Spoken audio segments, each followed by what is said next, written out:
Bharat strong रहे और उसकी ड्राइविंग सीट पर एक ही मर्द, एक ही इंसान बैठा हो और मोदी बैठा हो, वरना भारत तरक्की नहीं कर पाएगा।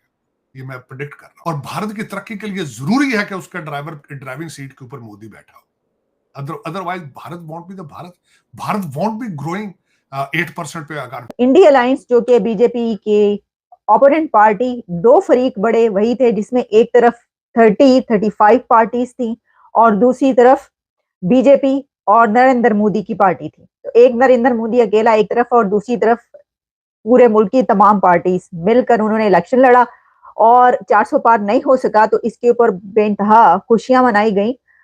लेकिन ये नहीं देखा गया कि एक तरफ सारी पार्टीज इकट्ठी हैं और दूसरी तरफ एक पार्टी है, एक बंदा है जिसको हराने की कोशिश की जा रही है। जय हिंद दोस्तों, 2024 के जनरल इलेक्शन भारत में हो चुके हैं और बीजेपी सबसे बड़ी पार्टी तीसरी बार फिर उभर कर आई है। ये ज़रूर हुआ कि बहुमत से वो दूर रह गई और इसके बाद बने इंडिया अलायंस को सत्ता में आने का मौका नहीं मिला।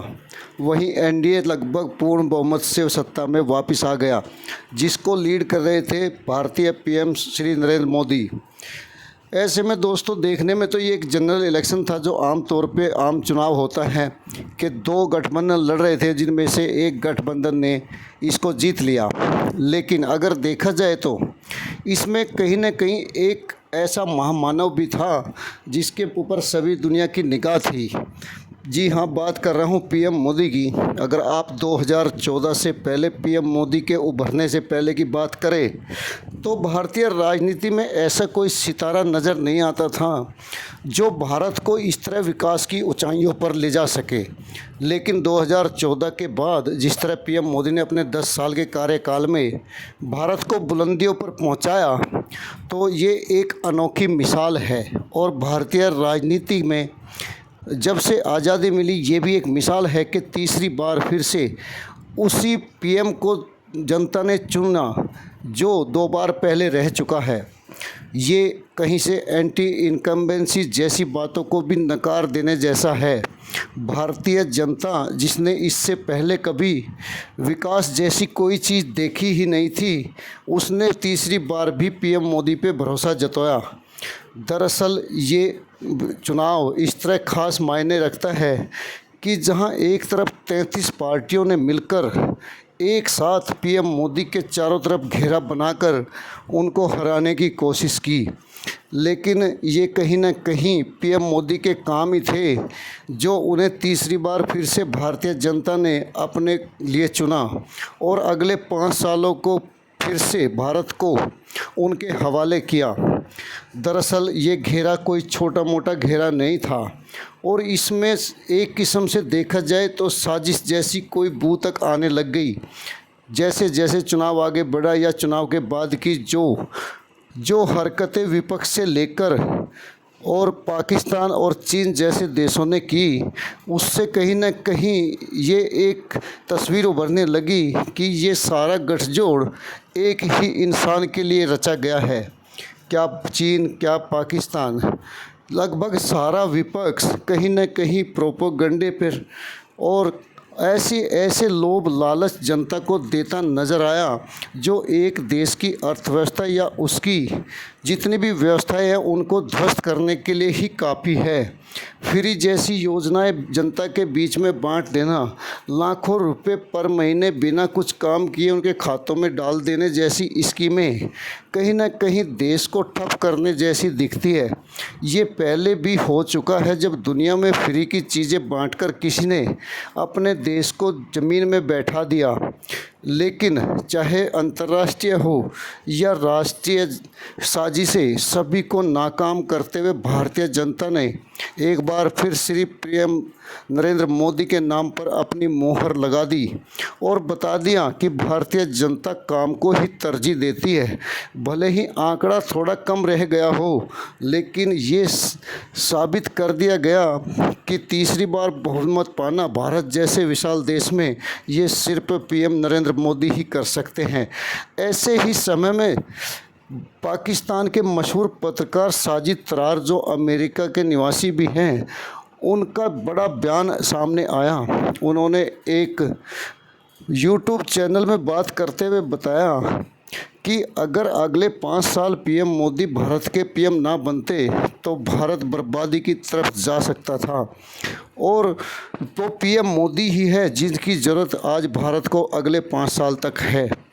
तो आगे बोलते हुए त्रार साहब ने बताया कि पीएम मोदी ही वो इंसान है जिसको आज भारत के ड्राइवर होना चाहिए, क्योंकि पीएम मोदी ने जो विकास की नींव पिछले 10 सालों में रखी उस पे वो अगले 5 सालों में विकास की नई बिल्डिंग खड़ा कर सकते हैं।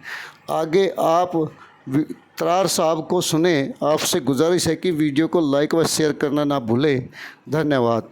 चले, और खबर यह है कि कांग्रेस इंडिया अलायंस राहुल गांधी की पार्टी ने डिफीट एक्सेप्ट कर ली है। राहुल गांधी और उनकी पार्टी ने इलेक्शंस में बीजेपी से अपनी डिफीट, अपनी शिकस्त तस्लीम कर ली है, एक्सेप्ट कर ली है और हार मान ली है। कांग्रेस ये कोशिश कर रही है कि वो लोगों को अपने साथ मिलाए और बीजेपी को हुकूमत ना बनाने दे। तो वो किस्सा ही खत्म हो गया, फिनिश, वो स्टोरी खत्म हो गई है, क्योंकि कांग्रेस को ये पता चल गया है कि हुकूमत वो नहीं बना पाएंगे। अच्छा, अब ये हार मानना कैसे हुआ? वो ऐसे हुआ कि अगर तो ये सिर्फ एक डेमोक्रेटिक वैल्यूज के तौर पर किया जाता, तो वो उस वक्त होता कि जब ये सीट्स अनाउंस हो गई थी, तो जो प्रेस कॉन्फ्रेंस की गई उसमें कांग्रेस की तरफ से कहा गया कि हुकूमत जो है वो बनाएंगे, यानी पूरी कोशिश की गई। ऐसा नहीं है कि ये जमहूरी रवैयों की बिना पर ये बात कही गई हो कि जनाब देखें, ये हम क्योंकि एक जमहूरी जमातें हैं, पार्टी हैं, तो हम ये एक्सेप्ट कर रहे हैं कि हमें सीट्स कम मिली हैं और बीजेपी को सीट्स ज्यादा मिली हैं, तो ठीक है, बीजेपी का हक है, इसलिए वो हुकूमत बनाए और हम ऑपोजिशन में बैठते हैं। ऐसी बात नहीं है। उन्होंने कांग्रेस की तरफ से ये स्टेप इसलिए नहीं लिया गया, हार इसलिए नहीं मानी गई। इसकी वजह ये है कि ये उस वक्त होता, अगर फौरी साथ जिस वक्त प्रेस कॉन्फ्रेंस हुई थी तो उसमें कह देते जनाब ये जो रिजल्ट आया है इसके मुताबिक हमारी तो सीट्स इतनी है नहीं, तो हम कैसे बना सकते हैं। लेकिन ये पूरी कोशिश की गई कांग्रेस की तरफ से कि जो दूसरी ऐसी पार्टियां, खास तौर पर दो ऐसे लोग जिनको अपनी तरफ मिलाने की कोशिश की जाती रही, आप जानते हैं नीतीश और जो चंद्रबाबू, उनको मिलाने की पूरी कोशिश की जाती रही और ऐसी छोटी पार्टियों को तोड़कर अपनी तरफ करने की कोशिश की गई है कांग्रेस की तरफ से। लेकिन खबर यह है कि कुछ पॉलिटिकल पार्टीज ऐसी हैं कि जो कांग्रेस से या इंडिया अलायंस से नहीं मिलने को तैयार और उन्होंने इनकार कर दिया है, जिसमें कि शिवसेना, सेना और कई और ऐसी पॉलिटिकल ग्रुप्स के जिनसे कोशिश की गई कि वो इंडिया अलायंस के साथ मिल जाए, वो नहीं मिले, उन्होंने इनकार कर दिया। मैंने आपको पहले कहा था कि आगे आगे देखिए होता है क्या। इसकी वजह यह है कि जमहूरियत वो खेल है जिसमें बंदों को गिना करते हैं, तोला नहीं करते।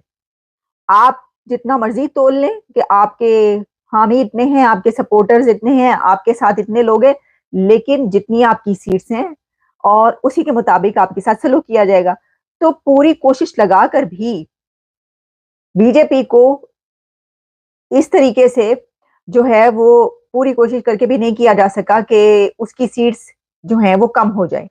अभी नरेंद्र मोदी ने ये कहा कि हम हुकूमत बनाएंगे, उन्होंने हुकूमत बनाई नहीं, एनडीए अलायंस उनके पास नहीं आया, उनके पास 240-45 सीट्स थी, लेकिन दुनिया ने मुबारकें देनी शुरू कर दी। जो बाइडेन ने मुबारक दी, चाइना ने मुबारक दी, सबने मुबारक दे दी। तार साहब, इसको थोड़ा इंटरप्रेट कीजिएगा विद शहबाज शरीफ, जिनको किसी ने मुबारकबाद दी नहीं, मतलब उन्होंने हलफ भी उठा लिया, सब कुछ कर लिया, उनको किसी ने मुबारक नहीं दी, लेकिन नरेंद्र मोदी को हल्फ उठाने से पहले ही पूरी दुनिया मुबारक दे रही है। इसका जरा कंपैरिजन करें कि ये दोनों क्या चीजें हैं, क्योंकि ये 2 महीने पहले तो शहबाज शरीफ वज़ीर आज़म बने हैं, उनको तो किसी ने मुबारक नहीं दी। इसको आप कैसे देखते हैं? शहबाज शरीफ साहब के हल्फ लेने पे और नरेंद्र मोदी के हल्फ लेने में जमीन आसमान का फर्क है, जमीन आसमान।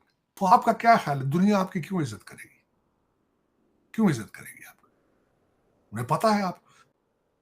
बल्कि चीमा साहब, सबसे बड़ी बात यह है, मैं देख रहा हूं 2 स्टॉक एक्सचेंज नीचे गई, उनकी स्टॉक एक्सचेंज नीचे गई।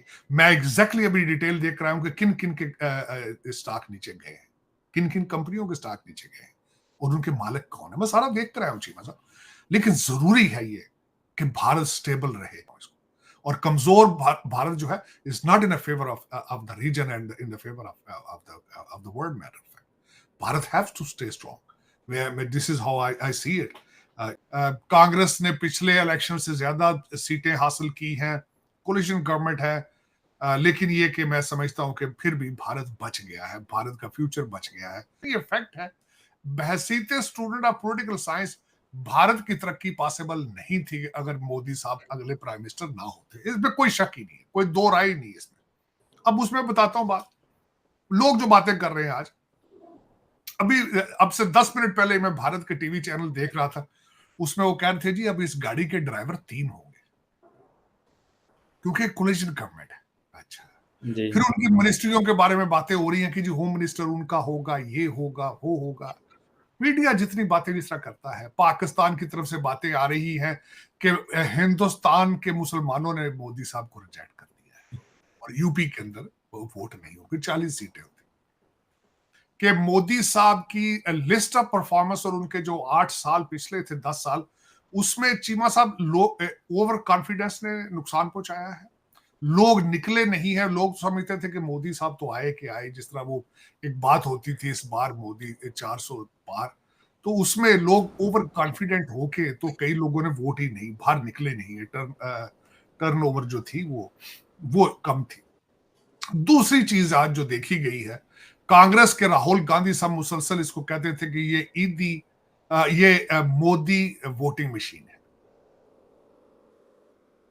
तो आज दूसरी चीज जो है वो ये साबित हो गई है कि भारत की जमहूरियत जो है वो दुनिया में एक स्ट्रॉन्ग जमहूरियत है। आपने सुना किस तरह तरार साहब ने बताया कि कुछ लोग जो ज़्यादातर बीजेपी के वोटर थे और उनमें भी खासकर वो लोग जो हिंदू थे वो वोट डालने के लिए गए नहीं और ओवर कॉन्फिडेंस का शिकार होकर घर बैठे रह गए।